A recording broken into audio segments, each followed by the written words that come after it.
नमस्कार, स्वागत है आपका एक गायन में। यहाँ पर हम बात करते हैं भगवान बुद्ध और उनकी शिक्षा के बारे में। आज हम 12वें क्रमांक का जातक सुनेंगे, निगरोध मिगे जातक। एतं बुद्धाशासनम्।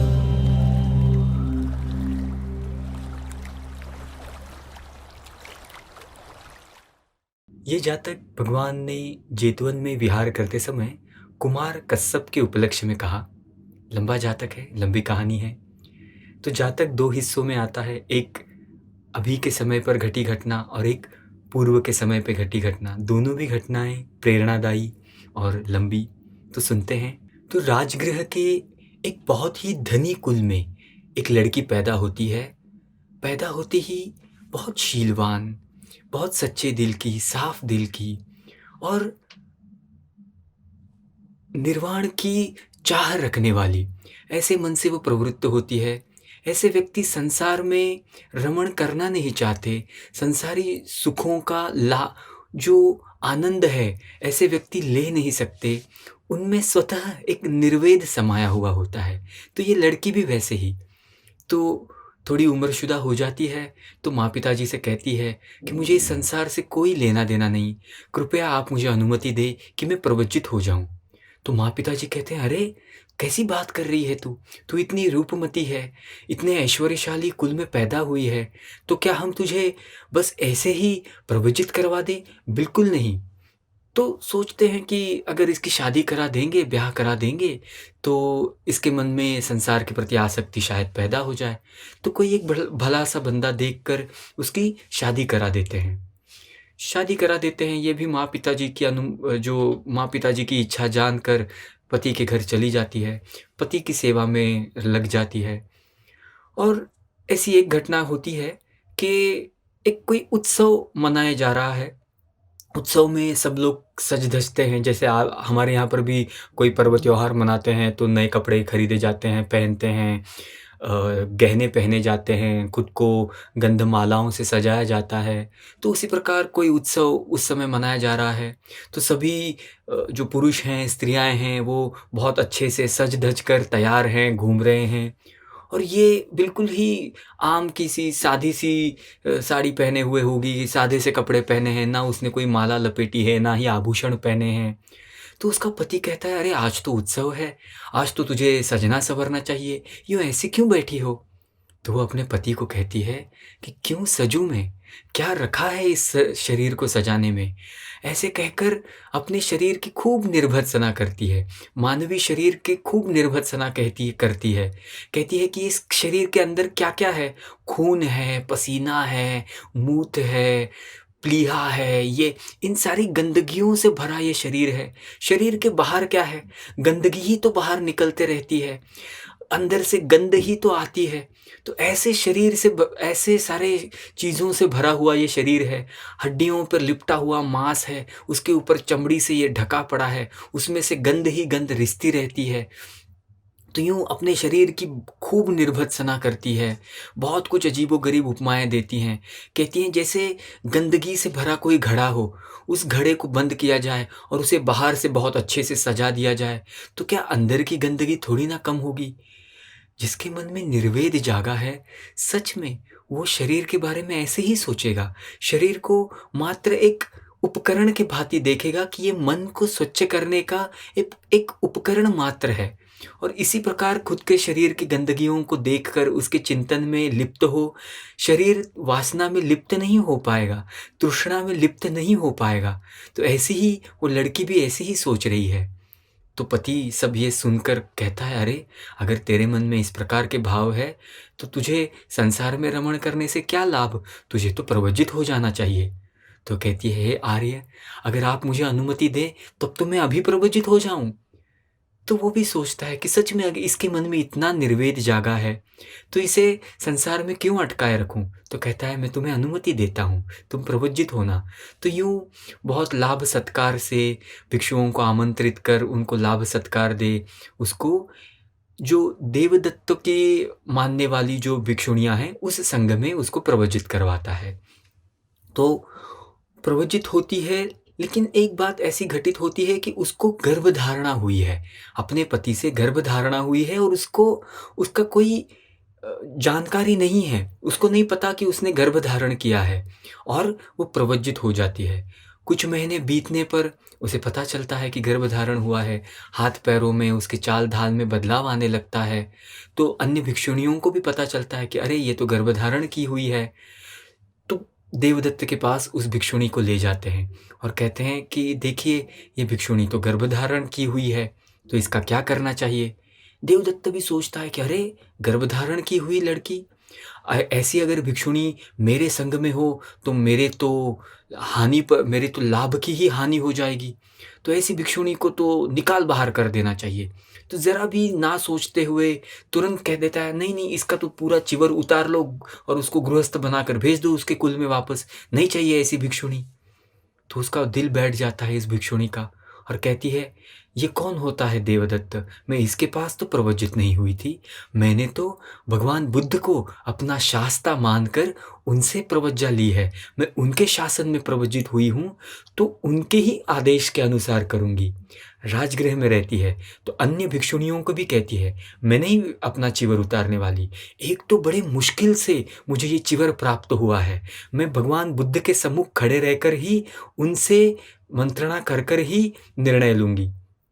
तो 35 योजन का अंतर है राजगृह से लेकर श्रावस्ती तक का। तो अन्य भिक्षुणियों को साथ ले वो 35 योजन का अंतर उस गर्भावस्था में पार करती है।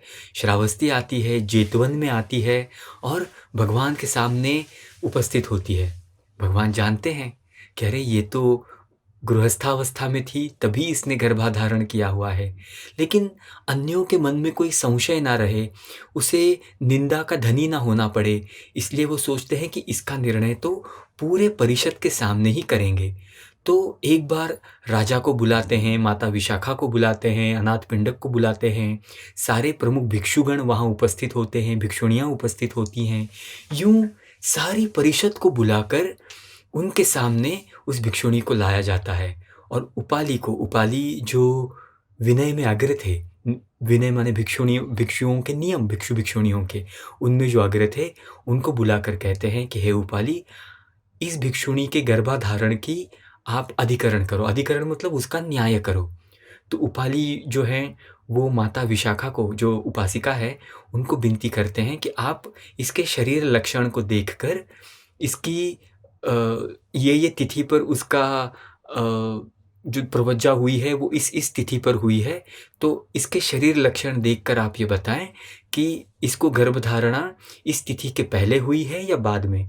तो एक कनात बांधी जाती है, उसमें उस भिक्षुणी को बुला दिया जाता है। माता विशाखा का जो है वो उस भिक्षुणी के शरीर लक्षणों को देखती है और ये फैसला देती है कि इसकी जो गर्भधारणा है वो गृहस्थ रहते हुई है, उस तिथि के पहले हुई है, जिस तिथि के बाद वो भिक्षुणी बनी।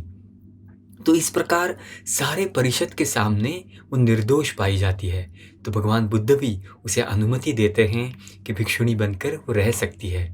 समयोपरांत उसको एक बहुत ही तेजस्वी पुत्र प्राप्त होता है और एक बार कुछ यूँ होता है कि उस पुत्र की ध्वनि राजा सुन लेता है, रोने की आवाज़ होगी।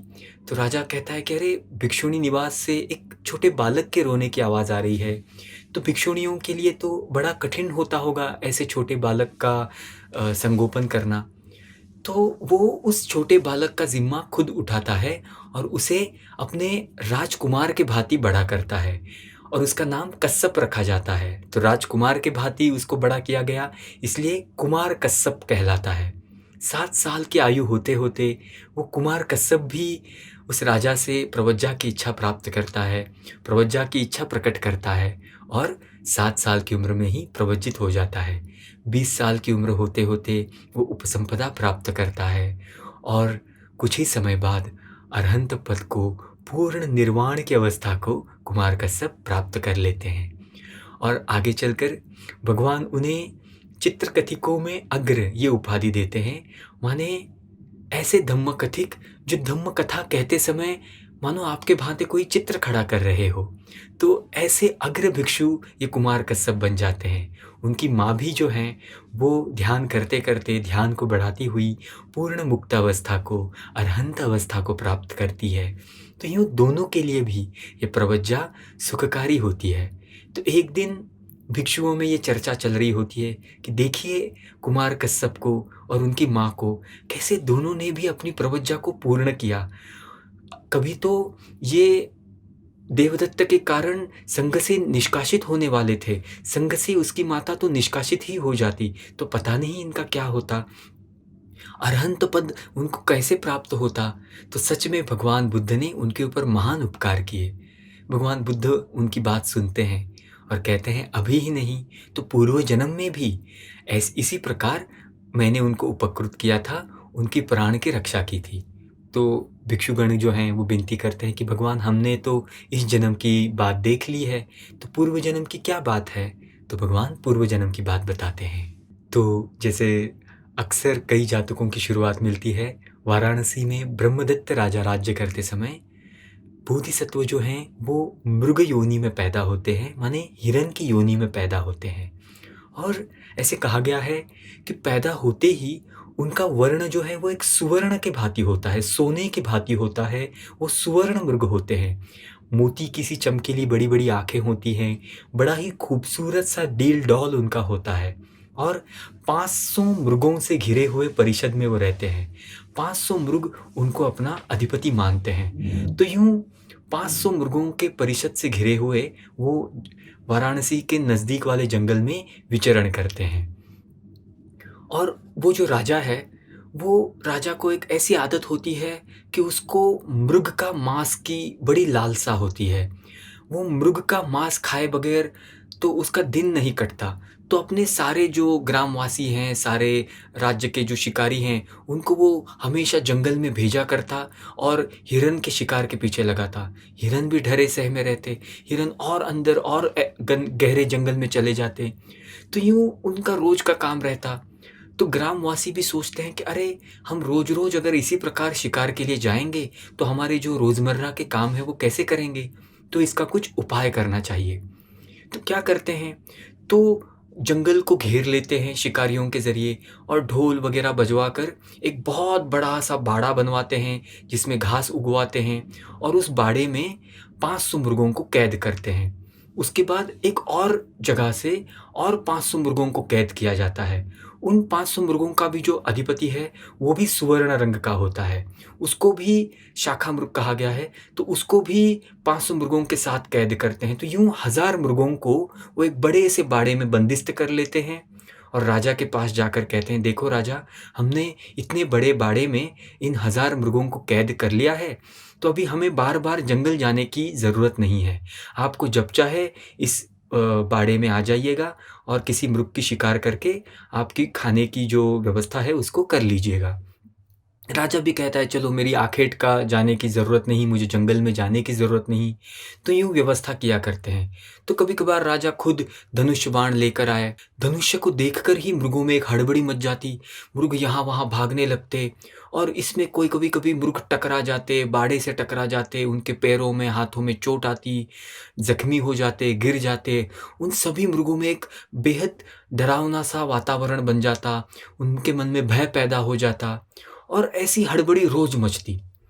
तो वो मृग मिलकर सोचते हैं इस प्रकार तो चलेगा नहीं, हम रोज इस प्रकार भयकंपित होते हैं तो क्या किया जाए। रोज एक का मरना तो तय है, तो क्यों ना हम एक व्यवस्था बनाएं। तो वो जो मुख्य हैं, जो बोधिसत्व मृग हैं, वो आकर सभी मृगों को कहते हैं, उन 1000 मृगों को, कि हम एक एक करके उस मरणशिला पर जाएंगे, जो मृत्युशिला है जहाँ पर हिरन को काटा जाता है, और वहाँ जाकर चुपचाप खड़े रहेंगे। तो कभी राजा आता है या कभी रसोइया आता है, तो वहाँ पर जाके खड़े रहेंगे तो रसोइया हमें पकड़ लेगा, राजा हमें पकड़ लेगा और हमारा वध कर देगा। तो यूँ औरों को जो ये हड़बड़ी मचती है, उनमें ये हड़बड़ी तो नहीं मचेगी। तो सारे मृग इस पर राज़ी हो जाते हैं और राजा भी देखता है कि उस पूरे पूरे जो मृगगण हैं, उसमें ये 2 मृग जो हैं, वो सुवर्ण रंग के हैं। एक तो बोधिसत्व मृग है और दूसरा जो शाखा मृग है, वो भी सुवर्ण रंग का है। तो उन दोनों को कहते हैं कि इनको तो अब है, इनको मारना नहीं है। ये हमारे इस बाड़े की शोभा बढ़ाएँगे। तो आचार्य जो है उसको भी कहते हैं कि ये 2 मृगों को मैंने अभय दिया है, इनको तू कभी मारना नहीं और मृगों को तू मारा कर। तो वो सारे मृग अपने क्रमानुसार वहाँ आकर खड़े रहते हैं। आचार्य को भी अच्छा लगता है कि चलो वो मृग खुद ब खुद आके खड़े हैं, तो उनको वो ले जाए, उनको बलि कर्म करे, उनको मार देवे। तो एक बार जो शाखा मृग है, उसके परिषद की एक हिरनी की बारी आती है।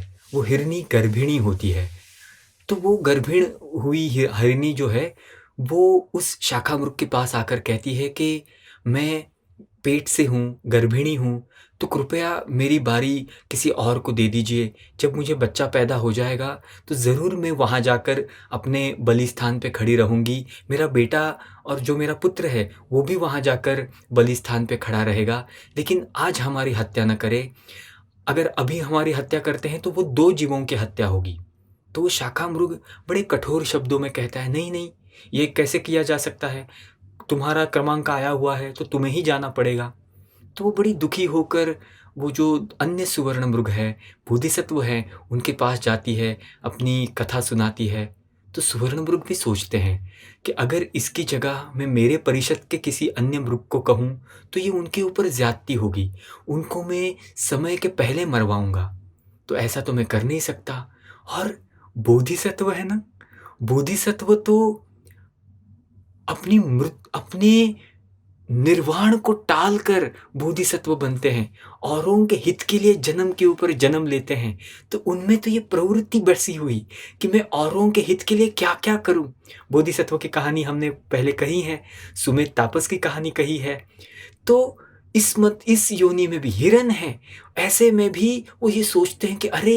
ये मेरे लिए एक मौका है, अभी मैं मेरे प्राण उत्सर्जन करके इस हिरणी के प्राण की रक्षा करूँगा, इससे मेरी पारमी बढ़ेगी, इससे मेरा पुण्य बढ़ेगा। हर बोधिसत्व में ये भाव रहता ही है, इसीलिए तो महाकारुणिक कहा जाता है उनको। हर बोधिसत्व महाकारुणिक होता है। तो वो कहते हैं कि आप बिल्कुल चिंता न करो, मैं खुद जाकर वेदी पर खड़ा रहूँगा, मैं तुम्हें अभय देता हूँ, आज तुम्हारी मृत्यु न होगी। तो यूँ वो सुवर्ण मृग जो है, बोधिसत्व सुवर्ण मृग जो है, वो खुद उस वेदी पर जाकर खड़े होते हैं। आचार्य आता है, रसोइया आता है, देखता है, अरे ये तो सुवर्ण मृग है, इसे तो राजा ने अभयदान दे चुका है, तो ये क्यों आके खड़ा हुआ है? तो उसे मारना नहीं चाहता। रसोइया जाकर राजा को कहता है कि हे राजन, वहाँ तो अभी सुवर्ण मृग आके खड़ा है। राजा सोचता है, सुवर्ण मृग क्यों खड़ा हुआ? मैंने तो उसे अभयदान दिया था। तो वहाँ चल देता है बाड़े की तरफ। ये बात गाँव में भी फैलती है, शहर में भी फैलती है कि राजा सुवर्ण मृग को मारने चला जा रहा है। तो सारे ग्रामवासी भी वहाँ खड़े होते हैं। ये भी एक बात होती है। जो बोधिसत्व होते हैं, उनमें स्वतः एक आकर्षण होता है, कईयों को खींचते हैं। सारे ग्रामवासी वहाँ मौजूद है, राजा वहाँ जाता है और राजा उस मृग को कहता है कि अरे तुझे तो मैंने अभयदान दिया, तू क्यों यहाँ पर इस वेदी पर खड़ा है? तो वो जो सुवर्ण मृग है, वो सारी बात कहता है कि आज इस गर्भिणी हरिणी की बारी थी, उसको तो मरना नहीं है, एक हत्या से 2-2 हत्याएँ हो जाती, तो अभी मैं अपने परिषद को कह नहीं सकता, इसीलिए मैं खुद खड़ा हूँ। तो राजा उसकी इस उदार मनस्कता पर खुश होता है और उसे कहता है, ठीक है, मैंने उस हरिणी को अभयदान दे दिया, अभी उसकी हत्या मैं नहीं करूँगा, तो किसी अन्य हिरण को लाओ। तो वो कहता है कि अरे! कैसे मैं किसी अन्य हिरण को लाऊँ? जिसे भी लाऊँगा उसमें तो मरण भय है ही ना। तो राजा कहता है, ठीक है, मैं तुम्हारे सारे परिषद को अभयदान देता हूँ, तुम्हारे परिषद से कोई हिरण नहीं मरेगा। तो कहता है, जाओ, दूसरे परिषद से किसी मृग को हम मारेंगे। तो वो हिरण कहते हैं, बोधिसत्व कहते हैं, तुम मेरी परिषद में ही क्या मरण भय है? उनके परिषद में भी तो मरण भय है ना? जिसे भी मारोगे मरण भय तो उसमें आएगा ही। तो राजा सोचता है, अरे ये बात तो सच है, मरण भय से तो बचाना है।